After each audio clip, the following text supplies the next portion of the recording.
Have you ever felt like your entire world was collapsing? One moment, you have a life you've carefully built for over a decade. The next, it's just ruins. I stood in the silence of our apartment, the echo of a slammed door still hanging in the air. His final words played over and over in my mind, each one a sharp piece of glass. He said I was worthless, broken, an empty promise. And in that moment, I almost believed him.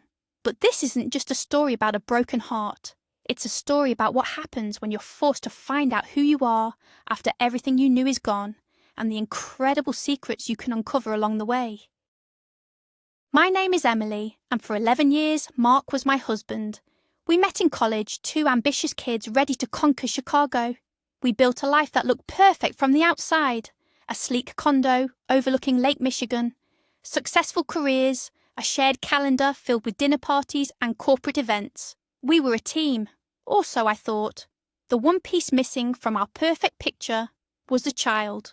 For years, it was an unspoken ache, a quiet space between us that just kept growing. He wanted an heir, a son to carry on his name.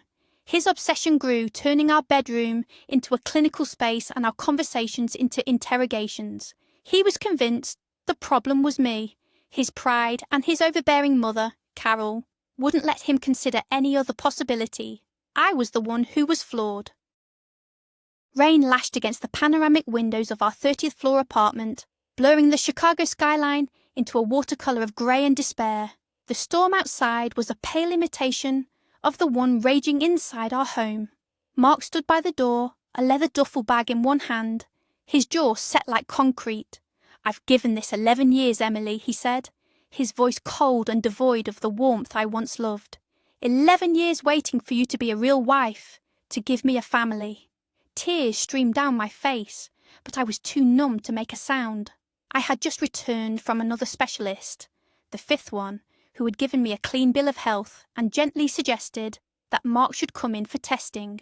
When I told him, something inside him snapped. He saw it not as a solution, but as an accusation, an unforgivable betrayal.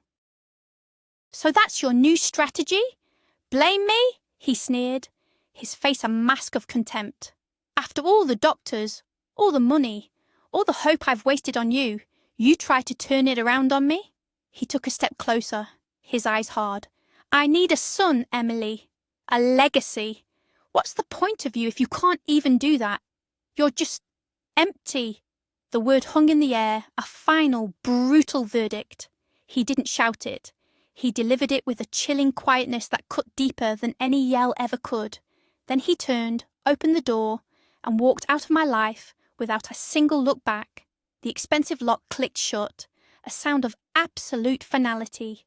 I sank to the polished hardwood floor, the city lights below mocking me, and I finally let out the scream that had been clawing at my throat. For 3 days I existed in a haze. The silence of the apartment was deafening, filled only by the ghosts of our shared life. Every object was a memory, every shadow a reminder of him. On the 4th day, I called my Aunt Sarah. Her voice, warm and full of no-nonsense love, cut through my fog. She lived in a small town called Havenwood, nestled in upstate New York. It was a world away from the steel and glass of Chicago. "Honey, you pack a bag, and you get on the first flight out here," she commanded, leaving no room for argument. "There's no sense in you rattling around in that empty mausoleum. You come here, the air is clean, and we'll get you sorted." The thought of leaving felt impossible, but the thought of staying was unbearable. I booked a one-way ticket, packed one suitcase, and left the keys to our perfect life on the cold marble countertop. Flying into the small regional airport felt like travelling back in time. The air that hit me when I stepped off the plane smelled of pine and damp earth, a stark contrast to the exhaust-filled air of the city. Aunt Sarah and Uncle Ben were waiting for me, their faces etched with concern, but their hugs strong and grounding. The drive to Havenwood was a blur of rolling green hills and dense forests. It was a town that time had gently touched, but not forgotten. Aunt Sarah chattered the whole way, telling me about the big new project in town. "Some big-shot entrepreneur is building a wellness retreat by the lake," she said, a hint of suspicion in her voice. "Says our spring water has healing properties. It's bringing jobs. I'll give him that. The whole town's buzzing. I just nodded, the words washing over me. All I cared about was the quiet kindness in her voice and the solid presence of my uncle in the driver's seat. Aunt Sarah's house was a cosy, two-story home with a sprawling porch and a garden that overflowed with colour. It was the complete opposite of my sterile Chicago condo. It was filled with the smell of baking bread and lemon polish. My room was just as I'd left it after my last summer visit years ago, with a handmade quilt on the bed and a view of the woods out the window. That first night I slept for 12 hours straight, a deep, dreamless sleep that was a mercy. In the morning I woke to the sound of birds instead of sirens. Aunt Sarah had left a pot of coffee and a note on the kitchen table. Gone to the market. Make yourself at home. Love you. For the first time in what felt like a lifetime, a tiny, fragile sense of peace settled in my chest. The next few days were a gentle routine of long walks, quiet meals, and helping Aunt Sarah in her garden. I avoided my phone, ignored the emails piling up from work. I needed this disconnect. One afternoon, I walked down to the lake that was the heart of Havenwood. It was a vast expanse of deep blue water, ringed by ancient trees. On the far shore, I could see the skeletal framework of a new building, the wellness retreat Aunt Sarah had mentioned. As I stood on the pebble beach, an old man with a long white beard and a weathered face approached me. "You've got the city sadness on you, girl," he said, his voice raspy like dry leaves. He introduced himself as Mr. Hemlock, a town fixture. "This lake has a way of washing things clean. You just have to let it." His strange, simple words stuck with me. Back in Chicago, Mark wasn't wasting any time. A week after he left, he sent a single, sterile email from his lawyer. It outlined the divorce proceedings and the division of assets. He was being generous, it said, by letting me keep my personal savings while he took the condo and the majority of our investments. I felt a surge of anger, a hot, cleansing fire that burned through the sadness. He was erasing me, turning 11 years of my life into a business transaction. I forwarded the email to a lawyer my boss recommended. I wasn't going to roll over. He had taken my heart. I wouldn't let him take my future too.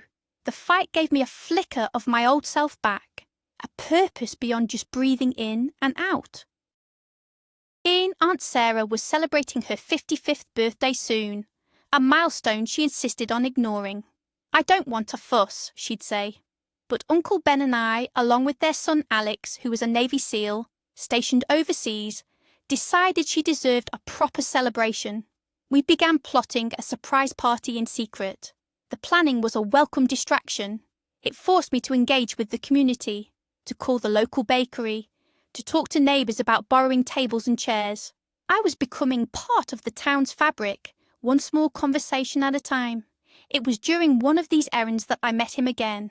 I was leaving the town's small diner, juggling a box of pastries, when I bumped into someone, sending a raspberry Danish tumbling to the ground.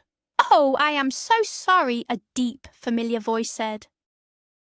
I looked up and my breath caught in my throat. It was the man from the coffee shop in Chicago, the one I'd seen a few weeks before the breakup, a fleeting moment of connection with the stranger during a lonely afternoon. He was wearing a rugged flannel shirt and work boots now, not the tailored suit I remembered. But his eyes were the same, kind and intelligent. "I know you," he said, a slow smile spreading across his face. "The rainy day at the cafe. You looked like you were a million miles away." I was stunned. "You're the one building the retreat, aren't you?" I managed to say. He laughed, a warm, genuine sound.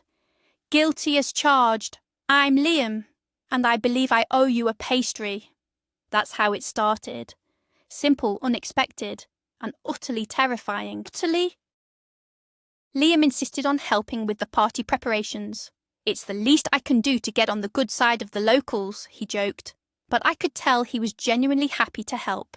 He had an easy charm that put everyone at ease. He told me about his project, his vision for a place of healing and peace, not just a luxury spa. He spoke with a passion that was infectious. He was the complete opposite of Mark, who only ever talked about quarterly earnings and market share. Liam was building something with his hands, something he believed in. He never asked about my past or why I was in Havenwood. He just accepted my presence, treating me not as a broken woman from the city, but just as Emily. The day of the surprise party was a beautiful, crisp autumn afternoon. We lured Aunt Sarah out of the house under the pretense of a walk by the lake. When we returned, the backyard was filled with dozens of friends and neighbours. The look of pure, unadulterated joy on her face was a gift. As the party buzzed around us, Liam found me standing by the edge of the yard, watching the sunset paint the sky in shades of orange and pink. "You did a good thing here," he said quietly. "She's a special lady." I smiled, a real, genuine smile. "She saved me," I admitted, the words coming out before I could stop them. He didn't press, he just stood beside me, a comfortable silence settling between us as the first stars began to appear in the darkening sky. Later that evening, as the party was winding down, Liam offered to help me carry some of the leftover food inside. In the quiet of the kitchen, with the muffled sounds of laughter outside, the air between us shifted. He paused, his gaze searching mine. "Oh, I hope this isn't too forward," he started, his voice a little hesitant. "But I feel like I've been waiting to meet you properly ever since that day in Chicago." My heart hammered in my chest. I was so scared. Scared of being hurt again. Scared that I was somehow broken, just as Mark had said. But looking at Liam, at the honesty in his eyes, I felt a different kind of feeling bubble up. It wasn't fear. It was hope. A tiny, fragile spark in the darkness. Over the next few weeks, Liam and I spent more and more time together. He showed me the progress on the retreat, his eyes lighting up as he explained the sustainable architecture and the plans for a community garden. I learned he had a 7-year-old daughter named Chloe, who lived with her grandparents during the school year, but would be joining him for the summer. He spoke of her with such overwhelming love and pride. He was a father, a good one. The thought sent a painful pang through me, a reminder of my own perceived failure. I found myself pulling back slightly, the old insecurities whispering in my ear. How could I be with a man who so clearly cherished fatherhood when I was the woman who couldn't be a mother? One evening, we were sitting on the dock by the lake, skipping stones across the glassy surface. I must have been quieter than usual because Liam stopped and turned to me. "What's on your mind, Emily? You're a million miles away again." I took a deep breath, the cool night air steadying my nerves, and I told him everything. About Mark, the 11 years, the doctors, the cruel final words that had branded themselves onto my soul. I expected him to look at me with pity, or worse, to see me as damaged goods. But he didn't. He just listened, his expression unreadable. When I finished, my voice trembling, he reached out and took my hand. His touch was warm and firm. "Your ex-husband isn't a man, Emily," he said, his voice low and intense. "He's a coward. What he did, the words he used, that's a reflection of his own weakness, not yours. He threw away a diamond because he was too blind to see its worth." He squeezed my hand gently. "You are not empty. You are the furthest thing from it." In that moment, something inside me shifted. The power Mark's words held over me began to crumble. It wasn't that they didn't hurt anymore, but for the first time, I saw them for what they were, the desperate lies of a weak man. I looked at Liam, the moonlight catching the kindness in his eyes, and I leaned in and kissed him. Our first kiss was gentle and hesitant at first, then deepened with all the unspoken feelings that had been building between us. It felt like coming home after a long, brutal journey. Being with Liam felt natural, easy. There were no games, no pretenses. We talked for hours about our dreams, our fears, our pasts. I told him about my career in marketing in Chicago, and he was genuinely impressed, even suggesting I could help him with the launch of the retreat. For the first time, I felt like a partner again, my skills and mind valued. He made me feel seen, not for what I could provide him, but for who I was. The wounds Mark had inflicted began to scar over, replaced by the healing balm of Liam's quiet, steady affection. Meanwhile, the divorce proceedings were a bitter, drawn-out battle. Mark's lawyer tried to paint me as an uncooperative gold digger, a narrative so laughably false that my own lawyer dismantled it with ease. Mark refused to communicate directly, hiding behind his legal team. It was clear he wanted to punish me, to make the process as painful as possible. But with every nasty letter and unreasonable demand, I found myself caring less. His world of corporate backstabbing and empty victories seemed so distant from my new life in Havenwood.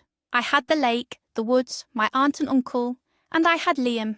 Mark was becoming a ghost, a bad memory that was slowly fading with each passing day. A few weeks later, I started feeling off. I was tired all the time, a deep, bone-weary exhaustion that sleep couldn't fix, and certain smells like the coffee I used to love suddenly made me feel nauseous. Aunt Sarah watched me one morning as I pushed my breakfast around my plate, a knowing look in her eyes. "Honey," she said gently, "when was your last cycle?" I froze, my mind racing. With all the stress of the divorce and the move, I hadn't even been paying attention. A wild, impossible thought took root in my mind, so terrifying and so wonderful that it made me dizzy. It couldn't be, after all these years, after all the pain. It just couldn't be. I drove to the pharmacy in the next town over, my hands shaking so badly I could barely grip the steering wheel. I bought 3 different brands of pregnancy tests, just to be sure. Back at the house, I locked myself in the bathroom, my heart pounding against my ribs like a trapped bird. I took the first test and set it on the counter, telling myself I wouldn't look for the full 3 minutes, but I couldn't wait. After a minute, I glanced down. 2 pink lines, bold and undeniable. I took the second test, 2 pink lines, and the third, the same result. I slid down the wall and sat on the cool tile floor, tears streaming down my face. They weren't tears of sadness or fear. They were tears of pure, unadulterated shock, and a joy so profound it felt like it could break me in two. Telling Liam was one of the most terrifying moments of my life. We were walking by the lake, the same spot where I had told him about Mark. I stopped and took his hands. "Liam, I have to tell you something," I started, my voice barely a whisper. I'm pregnant." He stared at me, his face completely blank for a long moment. My heart plummeted. I had misread everything. This was too soon, too complicated. But then, his face broke into the widest, most brilliant smile I had ever seen. He let out a whoop of joy that echoed across the water, lifting me off my feet and spinning me around. "Are you serious? Emily, are you serious?" He kept repeating, his eyes shining with tears. "This is the best news, the absolute best news of my life." The next few months were a blur of happiness. My divorce from Mark was finalised. He got the condo, but I got a significant settlement, my freedom, and a future I never thought possible. Liam was the most attentive partner imaginable. He went with me to every doctor's appointment, his hand holding mine as we heard the baby's heartbeat for the first time. Chloe came to stay for the summer, and she was ecstatic about having a baby brother or sister. She would talk to my growing belly for hours, telling the baby all about the best places to build fairy houses in the woods. I was surrounded by a real family built on love and acceptance, not expectations and demands. I had never been happier or felt more whole. Because of my age, my doctor categorised my pregnancy as high risk and wanted me to see a specialist at a larger hospital in a nearby city for some advanced screenings. Liam, ever cautious, insisted we go. We took Chloe with us, promising her a trip to the city's famous children's museum afterward. As we pulled into the massive hospital complex, I felt a strange sense of unease. It was a place of sterile corridors and hushed anxieties, a world away from the vibrant life growing inside me. Liam parked the car and we walked towards the entrance of the women's pavilion, Chloe chattering excitedly between us. I took a deep breath, ready to get the appointment over with and return to our peaceful life in Havenwood. As we approached the revolving doors, a voice called out my name, a voice I had hoped to never hear again. "Emily!" I turned, my blood running cold. It was Mark. He looked older, more tired than I remembered. The sharp, confident edges had been worn down, replaced by a weary frustration. He stared at me, his eyes wide with shock. His gaze dropped from my face to my very pregnant belly and then to Liam's arm, which was resting protectively on my back. The colour drained from his face. For a moment he was speechless, his mouth opening and closing with no sound coming out. All the pain, the anger, the humiliation he had put me through came rushing back in a tidal wave. You're pregnant?" he finally stammered, the words laced with disbelief and something else. Accusation. "How?" "We tried for years." Before I could answer, a woman in a designer tracksuit and too much makeup stormed up beside him. "Mark, what is taking so long?" she snapped. Then her eyes landed on me. "Who is this?" This must be the new model, the one who was supposed to give him the family he craved. But she didn't look happy. She looked angry and brittle. "This is my ex-wife, Emily," Mark said, his voice strained. The woman, Jessica, looked me up and down, her eyes full of venom, especially when she saw my belly. The irony was so thick I could almost taste it. Just as the scene was reaching a fever pitch, an older woman hurried toward us. It was Carol, Mark's mother. Her perfectly coiffed hair was slightly askew, and her face was a mask of distress. She saw me, did a double take, her eyes widening at my pregnancy, but her focus was on her son. "Mark, the doctor needs to see you. He said the results are in," she said, her voice trembling slightly. The pieces of a puzzle I never knew existed were starting to click into place. Mark, Jessica, Carol, all here at the Women's Pavilion, at a fertility clinic. It was a tableau of exquisite, painful karma. They were here for the same reason Mark and I had spent years in places just like this. A doctor in scrubs, looking tired and impatient, came out into the hallway. "Mr. Evans," he called out, holding a folder. "I have your results." Mark looked like he was about to be sick. The doctor didn't seem to notice the audience. "Look, I'll be blunt," he said, flipping a page. "The issue isn't with your partner. The test confirmed what your childhood medical records indicated was a high probability. Mumps as a teenager. The damage was significant. Mark, you're sterile. The chances of you fathering a child naturally are virtually zero." The silence that followed was absolute.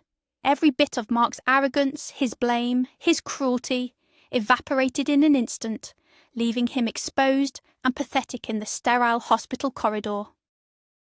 Jessica let out a choked, furious sound and stormed off without a word. Carol just stood there, her hand over her mouth, looking at her son with a mixture of pity and guilt. She had known. The doctor mentioned childhood records. She must have known this was a possibility all along and let him destroy our marriage, destroy me, to protect his fragile ego. Mark just stared at me, his eyes filled with a horrifying cocktail of emotions, shame, regret, and a desperate, pathetic longing. He saw what he had thrown away, a life, a child, me. He took a half step towards me, his hand outstretched. "Emily, I didn't know," he whispered. Liam stepped forward slightly, a silent wall between us. I didn't need the protection, but I was grateful for it. I looked at Mark, the man who had torn my world apart, and I felt nothing.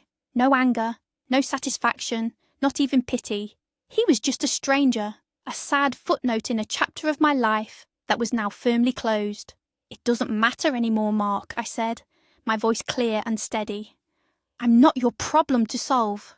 I took Liam's hand, and we walked away, leaving him and his mother standing in the ruins of the lies they had built. We didn't look back. We walked towards the elevator, towards our appointment, towards our future. Chloe looked up at me, her small face serious. "That man seemed very sad, Mommy." I squeezed her hand. "Yes, honey, he is, but we're not." 6 weeks later, our son was born. We named him Benjamin after my uncle. He was perfect. He had Liam's calm eyes and my smile. Holding him in my arms, I knew I had found everything I was ever meant to have. Our home in Havenwood was filled with love, laughter, and the sweet chaos of a newborn and an adoring big sister. The wellness retreat opened to great success, and I found a new passion working alongside Liam, building our shared dream. We created a life that wasn't just perfect on the outside, but deeply, truly happy on the inside. A life built not on expectations, but on unconditional love and second chances. Mark tried to contact me once, a long, rambling email full of apologies and talk of mistakes. He said he was alone now, that Jessica had left him, and he asked if we could talk. I deleted it without a reply. His story was no longer intertwined with mine. My life was full, my heart was healed, and my family was everything. Sometimes, when I'm watching Liam play with our children by the lake, the sun setting behind the hills, I think about that woman I was, crying on the floor of that cold Chicago apartment. I wish I could go back and tell her that her world wasn't ending. It was just beginning. In the end, the truth came out in the most unexpected and public way. The man who called me empty was the one who was unable to create a legacy. The greatest twist wasn't his infertility, but the beautiful, vibrant life I built from the ashes of the one he destroyed. I found a love I never knew existed, and a strength inside myself I never knew I had. My worth was never tied to my ability to have a child for him. It was in my resilience, my capacity for love, and my courage to start over. And that is a legacy far greater than any he could have ever imagined. Thank you so much for listening to my story. If it resonated with you, please give this video a like, subscribe for more content, and share your thoughts in the comments below. I'd love to hear from you. My question for you is, do you believe that the universe has a way of balancing the scales in the end?